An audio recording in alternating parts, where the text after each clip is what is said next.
গত বছর 24 সালে দিনাজপুরে এক চিল্লা সফরে ছিলাম, তাবলিগে দাওয়াত ও তাবলিগের সফরে।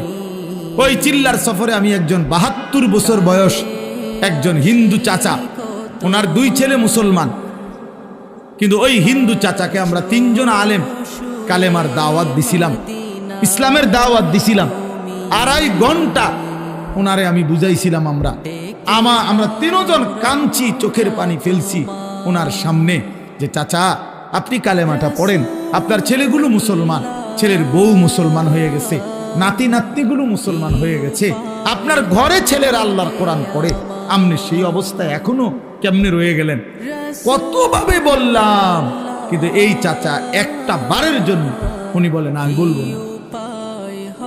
আমি কানসি পর্যন্ত নিয়ে তখন আমি আমার সাথীদের কাছে এসে বলছিলাম যে ভাই দেখো, আমার মতো তোমার মতো আল্লাহ কত বড় তৌফিক দিছে, যে সেই ছোট্টবেলার 2 বছর বয়স থেকে 3 বছর বয়স থেকে আমরা আজীবন সারাটা বছর কত হাজারবার লক্ষবার আল্লাহ আমাদের জবান দিয়ে কালেমা উচ্চারণের তৌফিক দিছে।